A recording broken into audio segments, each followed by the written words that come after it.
From Lagos, the nation's commercial capital, this is the News at 10. Live from Channels Television. Reporting tonight, Bukola Samuel Wemimo.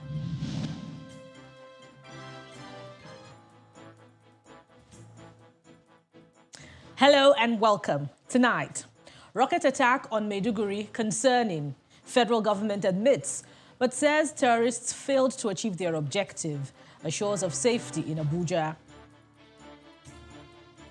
Ahead of tomorrow's Christmas celebrations, Nigerians continue to make their way to their destinations, but complain of high cost of transportation.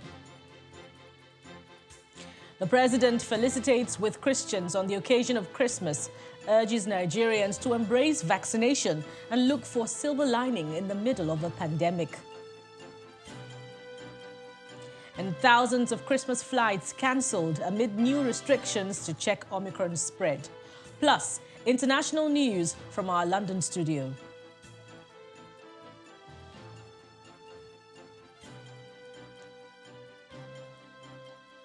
On business news tonight, federal government signs MOU with Developing Africa Group to create the continent's first intellectual property rights commercialization project in Nigeria. And on sports news tonight, Tottenham Hotspur manager Antonio Conte concerned about fatigue for players ahead of the busy festive period in the English Premier League. And from Abuja, the Nigeria Center for Disease Control launches #Celebrate Responsibly campaign to curb spread of COVID-19 as the country records 45 cases of the Omicron variant.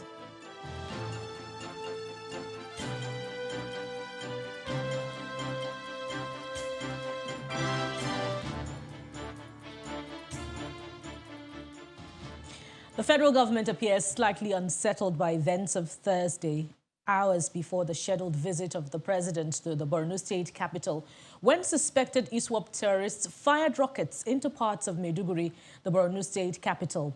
However, the Inspector General of Police, Mr. Usman Alkali Baba, said the attack failed to achieve the objective of the insurgents, owing to ongoing efforts by the military.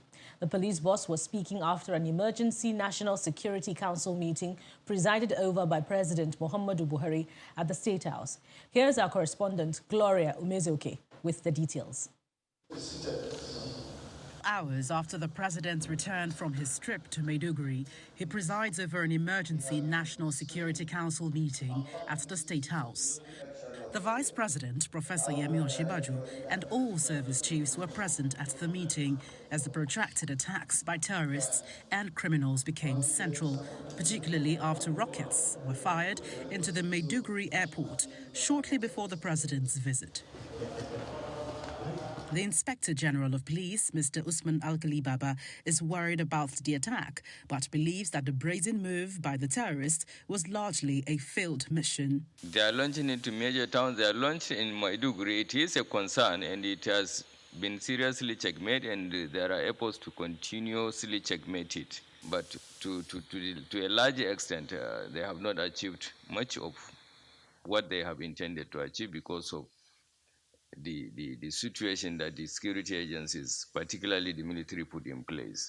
Earlier, multiple explosions had rocked the capital from rockets launched by suspected Boko Haram insurgents, destroying many houses around the Maiduguri airport. To Nigerians. The Interior Minister, Rauf Aregbesola, also responds to fears about another potential attack in the nation's capital. There isn't any threat to safety and security of Abuja. Abuja is secure and very, very safe. The council has mandated us to assure Nigerians of their safety, of their security, and enduring peace. Moments later, the president also receives Governor Abdullahi Ganduje of Kano State, and the subject matter did not deviate from the nation's insecurity. The governor identifies the nation's forests as a key challenge, requesting for additional support for forests within the confines of his state. We have observed that the security situation now Our forests are the major problems because they accommodate bandits, they accommodate terrorists, they accommodate armed robbers, and they accommodate also herdsmen who are criminals. And I have requested Mr. President to also establish another institution within that forest, and that forest will be liberated completely. Although the Kano State governor insists there are no terrorists in his state, he believes some politicians are complicit in instigating these terror attacks. And this sort of corroborates what the Minister of Justice revealed in May, identifying some high-profile Nigerians as financiers. Now, the federal government has vowed to continue to uncover these suspects. From the presidential villa, Gloria Umezuke, Channels Television News. And while commissioners of police across the country and the Federal Capital Territory, as well as Assistant Inspectors General of Police, have been given marching orders to implement crime prevention strategies and ensure round-the-clock visibility patrols to maintain law and order at this time. The Inspector General of Police directs the AIGs and CPs to massively deploy human intelligence and other operational assets at their disposal to all public places, including residential areas, places of worship, recreational centers and airports to protect the citizens and critical national assets. In his words, quote, "The force remains sensitive to issues of rights violations, illegitimate use of force, and has since deployed the monitoring unit, the X squad, and the force provost unit on joint operation nationwide," end quote. The Inspector General of Police assures everyone of improved service delivery, especially in the coming year. And staying with the police, those who thought the corruption allegations made against the former head of the IGP Intelligence Response Team, Mr. Abba Kyari, have been swept under the carpet may now have cause to rethink their position, as the Police Service Commission says it is considering the report of the panel set up to probe the matter. The commissioner in charge of media and South-South Zone at the commission, Mr. Austin Brymo, confirmed receipt of the report submitted by the IGP when he spoke with journalists in Abuja. Mr. Kyari, a deputy commissioner of police, was indicted in July this year for his alleged role in a $1.1 million internet scam by social media influencer Abbas Ramon, also known as Hush Puppy, and 4 others. Let's now turn our attention to the mood of the season and how Nigerians are making their way to their various destinations ahead of tomorrow's Christmas celebrations. Passenger numbers are doubling just as domestic airfares are hitting the roof, with return tickets for an hour's flight costing over 100,000 naira. However, some passengers who booked their tickets online ahead of their trips to beat the hike have been saved the current hardship. Our aviation correspondent, Bukola Joe Ketumbi, was at the airport today to witness what may be described as mild chaos. The large number of passengers present in this departure hall at the Muritala Mohammed Airport in Lagos shows that the festivities is in, and most passengers are abiding by the nose mask rule. This time of the year is not devoid of disruptions. It could be cancellations, it could be delay, and it also comes with increase in passenger fares. We asked some passengers to share their experience with us. Not really, because I bought my ticket a long time ago. I knew this was going to happen, so I prepared for it, and we bought our tickets quite a while ago. Down to Lagos, the fares were quite expensive. And Can you just tell us a figure? I think within the range of maybe okay, in the black market, possibly when you're buying out of the airport, 84,000 thereabout. Yeah, one way. So I'm traveling back to Abuja. I actually came from Lagos and going back. As you can see, the whole place is crowded. Coming all the way from Abuja down to Lagos, the fares were quite expensive. Before the Yuletide season, major cities in Nigeria, which include Lagos, Abuja, and Port Harcourt, had their return ticket costing between 60,000 to 73,000 naira for a return ticket. But now, those same cities on a return fare cost between 97,400 and 120,000 naira. While it's smooth sailing for some, others are not so lucky as cancellations creep in. A few minutes ago, I got another message saying the flight for 110 has been cancelled. Only for me to approach the customer service and they said that text message I got is not correct. We don't even have any clue. Getting to the officials, they couldn't even provide any. They were even not even ready to assist in any way. Nobody is giving any information. Aircraft capacity is a big issue at this time as passengers number double. Major domestic carrier Air Peace has deployed its regional jets. As the Hamilton condition is not yet at the peak where it impacts on flight safety. Bukola Joe Oketumbi, Channels Television News. From air to land travel, the story is the same. The rising cost of transportation appears to be a major issue for those traveling on road. While the various motor parks visited witnessed low patronage, some passengers have taken to the roadsides, hoping they would get affordable transportation to their destinations. Correspondent Chris Elems reports.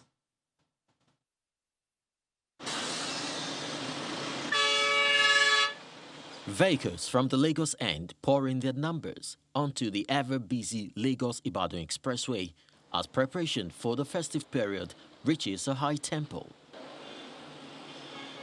But the various motor parks in Bega, Ojota, Jibowu are not as busy as they usually would be at this time of the year. Just a handful of passengers are on the ground waiting for their buses to be filled up. The drivers say the turnout has been low. Because everybody is complaining there's no money. So that's more reason that we don't have any passenger here. For the passengers going to the eastern part of the country, the cost of traveling is risen astronomically as against a few months ago. When I came August this year, it was just 5. Now that I'm going, I'm spending 12,000 naira, which is very bad.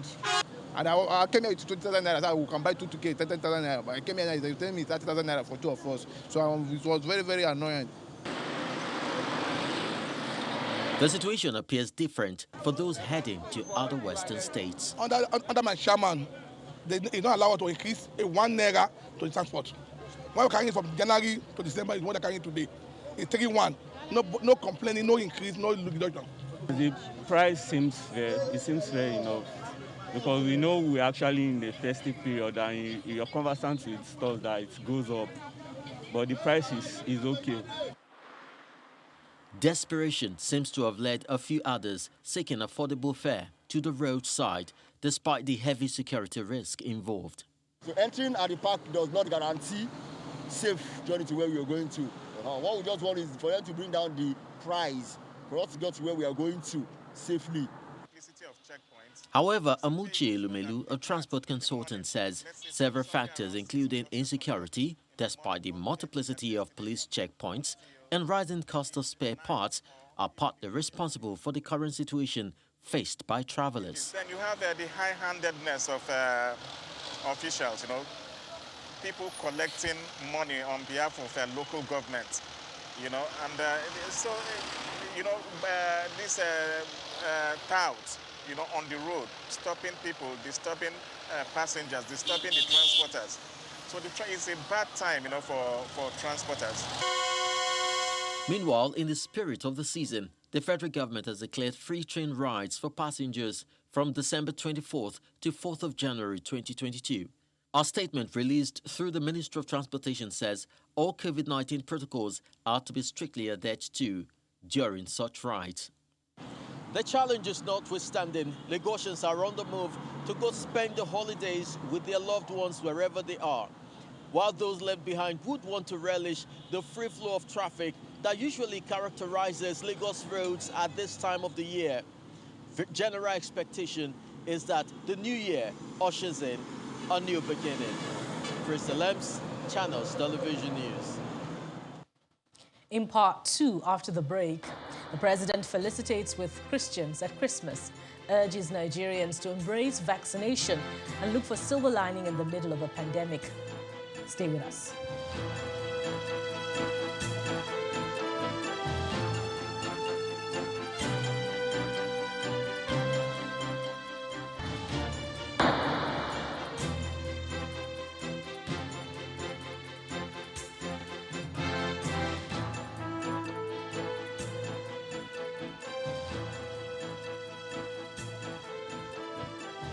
Welcome back.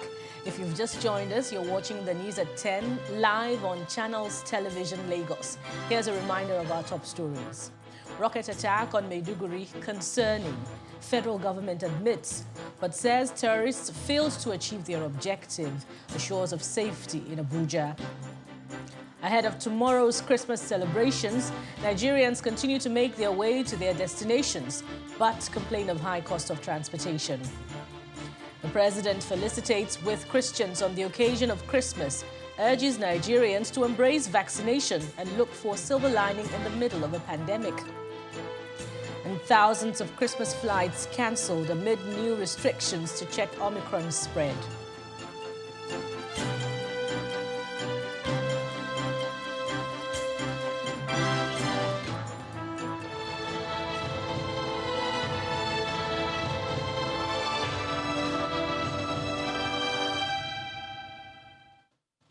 Ahead of the festivity tomorrow, the president has sent his Christmas felicitations to Christians in the country and all over the world.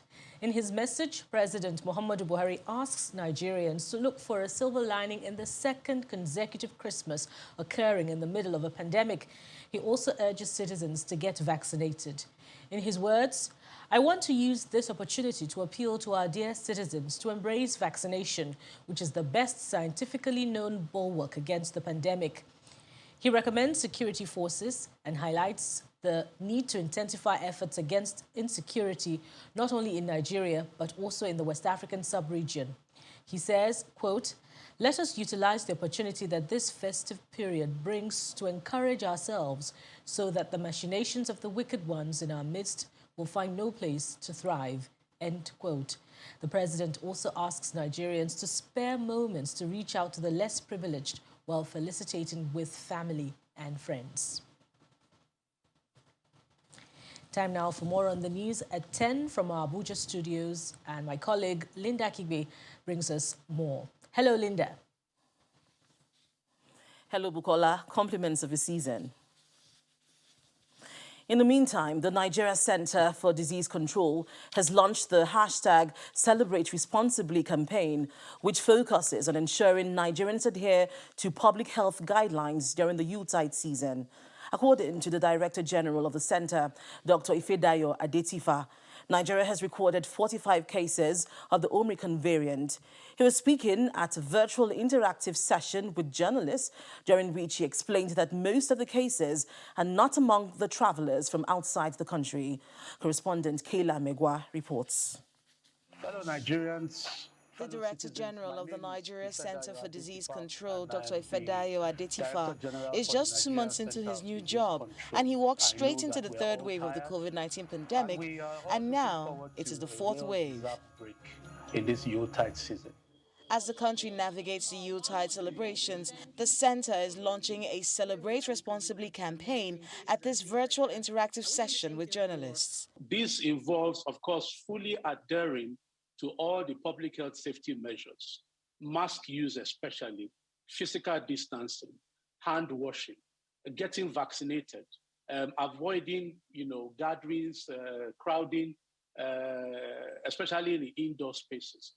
And of course, those of us city dwellers do not take COVID back from the city to the village when we all migrate back to celebrate Christmas. The attention shifts to the Omicron variant of COVID-19, which, according to the director, is prevalent in this fourth wave of the pandemic in Nigeria. We have 45 Omicron cases, and most of them are actually now no longer in travelers. So this is why I said earlier in response to my question that the wave we are witnessing is probably related to this more transmissible Omicron variant, which now appears to, at least in the last 2 weeks or so, as increasingly and now appears to have replaced the Delta variant. He advises Nigerians who suspect they have malaria to do a COVID-19 test, adding that the center is not neglecting its responsibilities to tackle other diseases. Up until a few weeks ago, we had teams in up to 7 locations across the country helping states to respond to cholera. Just last week, we had teams in Abuja and in Nasarawa helping to respond to Lassa fever. We've also started to prepare states and we provided information about the risk of cerebrospinal meningitis, which again is another condition that tends to have increasing number of cases this time of the year. The National Center for Disease Control is committed to sequencing all positive samples from inbound travelers, starting with South Africa. Kayla Magwa, Channels Television News.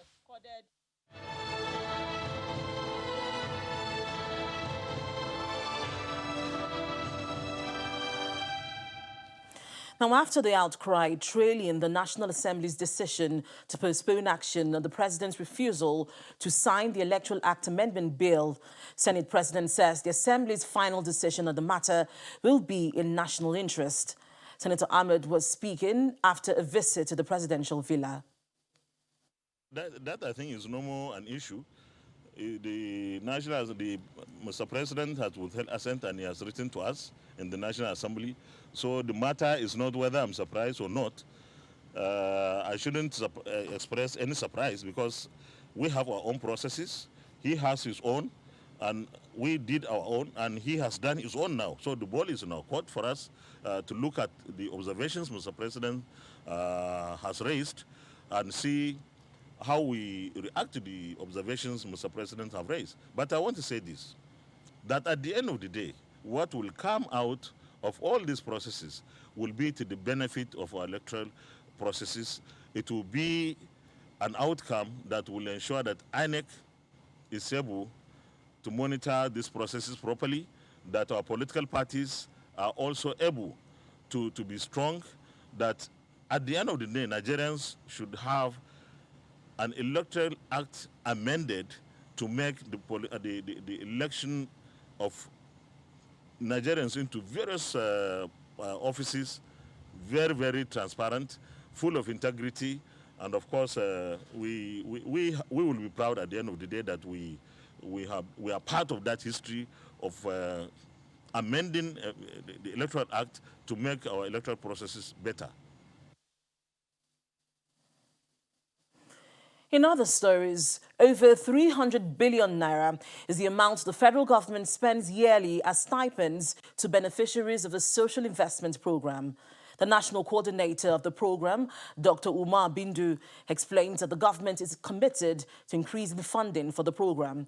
He was speaking at the graduation ceremony for the latest batch of trainees under the End Knowledge Scheme in Abuja. These beneficiaries of the NPower scheme are drawn from the 6 states in the North Central region, including the Federal Capital Territory. The scheme, which is under the End Knowledge Training component of the National Social Investment Program, aims at reducing poverty and unemployment rates across the country. About 60,000 of them participated in the exercise, which lasted for 2 months. Under the arrangement, the beneficiaries are trained under NPower Tech, NPower Creatives, NPower Build, NPower Public Health Workers, Agriculture Extension Workers, and volunteer teachers. I would want to emphasize again that every trainee must see this opportunity as a blessing that must not be wasted. Having interacted with various kinds of people from different backgrounds, making friends, learning together, discovering together, then put all these efforts to practice as this will shape your future.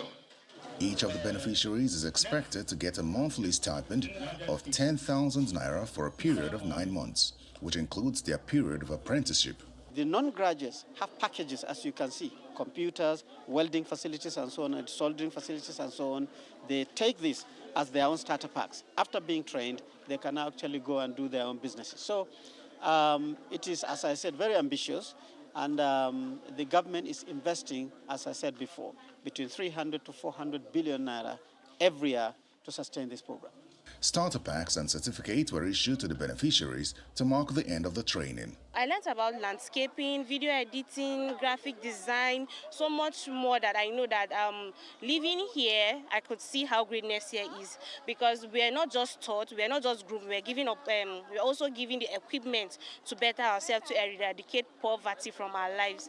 A total of 510,000 beneficiaries of the scheme have been employed by the federal government, and more are expected to be engaged in the coming days. And still ahead on the news at 10, the federal government signs MOU with Developing Africa Group to create the continent's first intellectual property rights commercialization project in Nigeria. That's some business news. Please stay with us.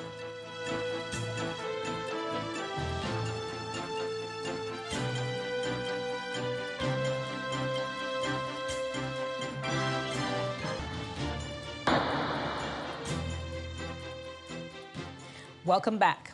The Vice Chairman of China-Africa Business Council and Chairman of Choice International Group, Chief Diana Chen, has been speaking on the essence of the Belt and Road Initiative.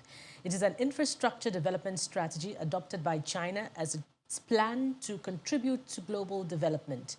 In an exclusive interview with Channel's television business correspondent, Ini John Mekwa, she elaborated on the China government trade plans for the continent for the next 3 years. It is a new global strategy enter from China's side. Because when we see about the globalization, that kind of concept are introduced and start from the Western countries. And also they are using the WTO organization to carry most of the trade transaction across the world. And also use the financial instrument, for example, SWIFT, and also the other international trade means. They are the modern of globalization. Only that when presidency come to the power, then he's seen maybe there's another way from China can contribute to the world, that there's some harmonious way to unite all this work again. Because after this WTO, over 100 years, there's some challenge and conflicts between the country and country. So many things are not so much harmonious. So China believes there's other wisdom we can introduce. That's we are calling this Belt and Road Initiative. It's not demanding, it is an offer of support. In this year forecast, the Chinese government just made an announcement that in the next 3 years, with this 10 e-commerce platform building, Chinese government target to import $300 billion products from Africa to China. So you can see, just now you mentioned now it's 1 billion something, right? In 3 years, we are targeting 300 billion. So it's a very significant increase and growth if we take this opportunity. And up next on the news at 10 is Business News with Teniola Shobawali. Banking, so easy, so simple. Dial *894# now to experience it. You first, First Bank.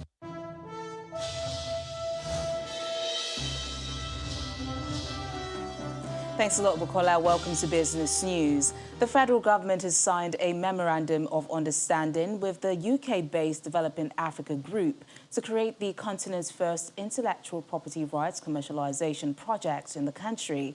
According to the Minister of Industry, Trade and Investment, Mr. Adeni Adebayo, the MOU will allow the group to use IPR as a means to resolve trade challenges facing Nigeria, as well as create jobs.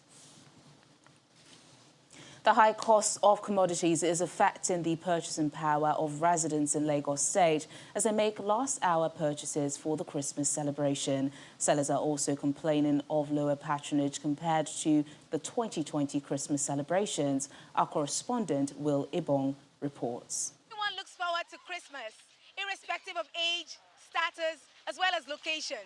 But what determines the success of a Christmas celebration is the purchasing power. And with the inflation rate of about 15.4%, it is not so certain that a lot of people will be able to do good shopping for this Christmas. But let's get into the market and see what's trending. There seems to be enough supply of goods at the Mile 12 market as trucks of foodstuff are seen ready to be offloaded. Lagos residents are seen trying to make last-minute purchases for the Yuletide. While the crowd seems busier than last year, it may be safe to say that the rising cost of commodities has affected demand. I wish that the price is like 15,000, 20,000 naira. You understand? Especially where you can manage, we have many family. You understand? Can buy one bag or 1.5. You understand? But especially where you're supposed to buy one bag, we buy quarter. Our findings show that a 50-kilogram bag of rice is currently sold at about 30,000 naira. A basket of tomatoes is sold for about 20,000 naira, while the price of a 25-kilogram of vegetable oil was about 27,000 naira. Buyers lament the high cost of commodities in the market. They've actually doubled in their prices.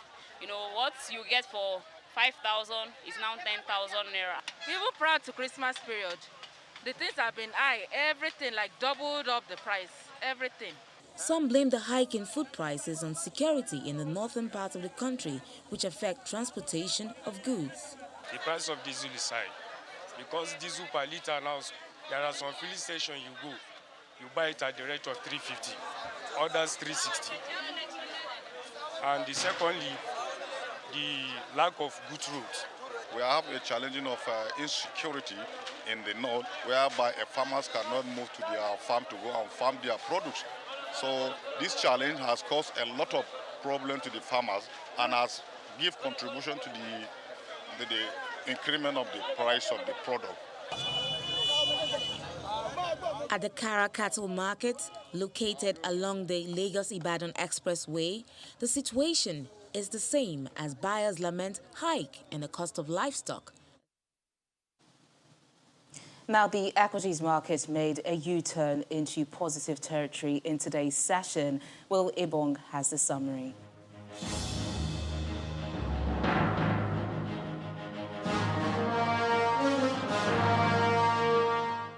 Hello and welcome to the Stock Market Report. It's the eve of Christmas. Guess who showed up in the market? With a 0.08% uptick in the all-share index, equities seem to be trying to plow ahead, largely on the back of Bellwether, PZ Cussons, and Lafarge. Despite the low turnover recorded today, total value of shares traded was below ₦1 billion, while volume stood a little above 100 million units, as stocks on the top trade list made very little contributions. However, key indexes were mostly in the positive territory at the close of today's session. So does this set the stage for more wins as we head into the last week of the year? We hope so, as it is still a Merry Christmas from us. And that's the Stock Market Report. I'm Will Ibong. Back to you.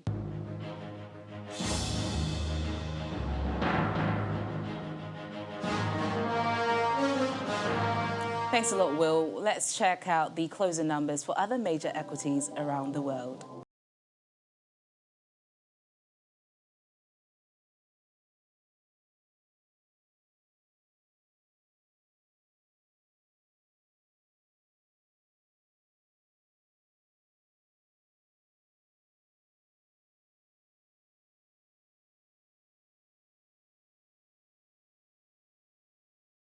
And that's Business News tonight. It's back to Bukola for the rest of the news at 10. Banking, so easy, so simple. Dial *894# now to experience it. You first, First Bank. Thank you, Teniola. If you're not familiar with the tradition in Lagos at this time, you know that Christmas is in the air by the different lightings and decorations in the heart of the city. Coming off the back of a lackluster celebration as induced by the COVID-19 pandemic in 2020, the lights are back in strategic places as Christmas celebration and fanfare return. The Lagos Christmas Makeover cuts across from individuals to corporate bodies, creating their best Christmas impressions. On Ikorodu Road on Lagos mainland, select buildings are covered in friendly lights with notable Christmas emblems. On the island, it is the Battle of the Roundabouts. First stop is at Awolowo Junction in Ikoyi, where light tunnels, fountains and other ensembles create the Christmas theme. Next stop, the roundabout at Marina. Thousands of tiny bulbs formed the conifer-shaped Christmas tree and other Christmas emblems like the Lone Star that guided the gift-bearing wise men to the manger.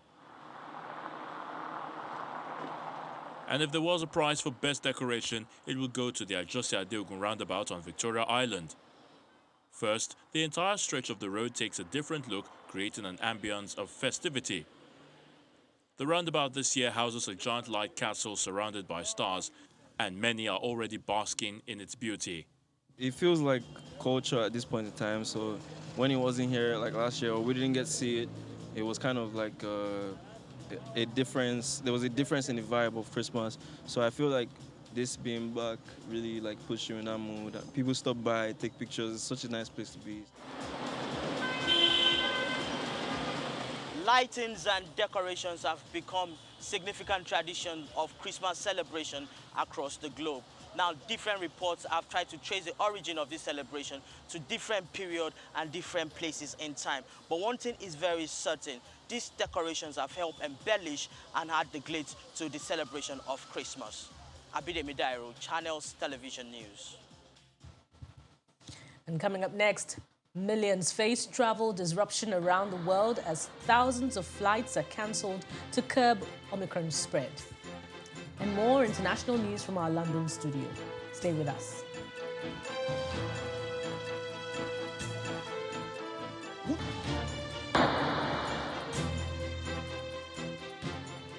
Welcome back. Millions of people around the world are facing travel disruption and increased COVID restrictions over Christmas as the surging Omicron variant sees flights cancelled. For more international news, here's Simon Pusey with Around the World in 5. Good evening and welcome to the Channel Studios here in London with your international news around the world in 5. At least 37 people have been killed and about 100 others injured after a packed ferry caught fire in southern Bangladesh. The blaze on the 3-decked vessel started mid-river near the town of Jalakathi as it sailed from the capital Dhaka to the town of Barguna. Some of the victims drowned after jumping into the water. The number of casualties in Friday's disaster is likely to increase as many of the passengers have severe burns. As many as 500 people were reportedly on board the vessel. The fire is believed to have started in the engine room and quickly spread as the ferry travelled along the Suganda River in the early hours. The blaze reportedly continued for several hours. 2 more Hong Kong universities have taken down monuments commemorating the Tiananmen Square massacre. There is now just an empty space at the Chinese University of Hong Kong, where the Goddess of Democracy statue once stood. It was modelled after the original statue erected by Chinese students in 1989 and paraded in Tiananmen Square just before the massacre. It comes a day after Hong Kong police removed a memorial statue marking the massacre of students in Beijing in 1989. The Chinese state has increasingly been cracking down on political dissent in Hong Kong. A court in Uganda has charged 15 people, including a pregnant woman, with terrorism over their alleged role in several attacks in the country. Most of the defendants were accused of being members of Allied Democratic Forces, a militant group which is part of the Islamic State group. The authorities say the group is behind 4 recent bombings. Uganda launched a military offensive against the ADF in the neighbouring Democratic Republic of Congo. More than a dozen Western allies have condemned what they say is the deployment of Russian mercenaries to Mali. It comes 1 month after transitional President Assimi Goïta officially received 4 Russian helicopters. The 15 European nations and Canada accuse Russia of providing material support in the deployment of mercenaries from the Wagner Group. Russia denies any government links with the private military company. The EU has recently imposed sanctions on the group, accusing it of involvement in serious human rights abuses. There's been mixed reaction in South Korea after the sudden pardoning of the country's former president, Park Geun-hye, who was jailed for corruption. Park was brought down after being found guilty of colluding with a friend to receive tens of billions of won from major conglomerates, mostly to fund her friend's family and non-profit foundations. A spokesperson for President Moon Jae-in's office said pardoning Park was intended to solve our differences in opinions and give way to a new era of unity. She added that Park's deteriorating health had also been considered. Cambodia's longtime ruling party has voted to endorse Prime Minister Hun Sen's eldest son as future Prime Minister, but did not specify a time frame for when he might succeed his father. A statement from the Cambodia People's Party said its Central Committee unanimously endorsed Hun Manet as the Prime Minister candidate in the future. Earlier this month, Hun Sen said he would support his son as his successor, but did not say when he would retire. He has been in power for 36 years. The world's first dual-mode bus and rail vehicle, which runs on both road and rail tracks, will begin operating for the public in Japan's Tokushima town of Kyo on Saturday. The dual-mode vehicle, which resembles a minibus, runs on normal rubber tyres when moving on conventional roads. As it arrives at an interchange station, steel wheels descend from the underbelly of the vehicle onto the rail track to begin transforming it into a train carriage. Developed since 2002, the DMV system has a capacity to carry 21 passengers and runs at a speed of 60 kilometers per hour on rail tracks and 100 kilometers an hour on public roads. And finally, a herd of elephants in Santa Claus costumes have brought gifts of face masks and hand sanitizer to primary school students in central Thailand. The elephants have been paying year-end visits to schools in the area for nearly 2 decades, but since the pandemic hit, the usual Yuletide cheer of candy and presents has shifted to hand sanitizer and face masks. Organisers said they held the event to encourage students to return to the classroom after months of taking online classes from home. And that's your international news around the world in 5. Now back to the Channel Studios in Lagos. Thank you, Simon, and welcome to Sports News. Reports in England indicate that Super Eagles forward Odion Ighalo is one of a few strikers Newcastle United are looking at ahead of the January transfer window. Ighalo, who has had previous spells in the league with Watford and Manchester United, is currently playing for Al Shabab in Saudi Arabia. Ighalo is the joint top scorer in the Saudi Professional Football League this season with 9 goals.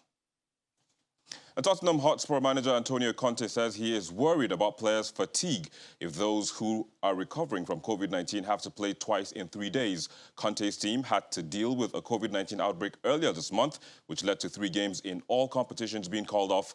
COVID-19 outbreaks have forced the Premier League to postpone games, creating a fixture pile-up. And Crystal Palace manager Patrick Vieira insists the Africa Cup of Nations is important for the continent and should be treated the same as the European Championships. Even though Premier League clubs may be able to delay releasing players to the tournament, the former France midfielder says he would never prevent a player from competing in the competition. Palace players Wilfred Zaha, Jeffrey Schlupp, Sheiko Kouyaté and Jordan Ayew are also set to play at the AFCON. And that's Sports News. It's back to Bukola for the rest of news at 10. Thank you, Victor. And the main news again. The federal government today expressed concern about the rocket attack on Maiduguri yesterday, but explained that the terrorists failed to achieve their objective. It also assured residents of Abuja of their safety. And that's it on the news at 10 tonight. Thank you for watching. I am Bukola Samuel Gwemimo. From all of us here, it's good night and Merry Christmas.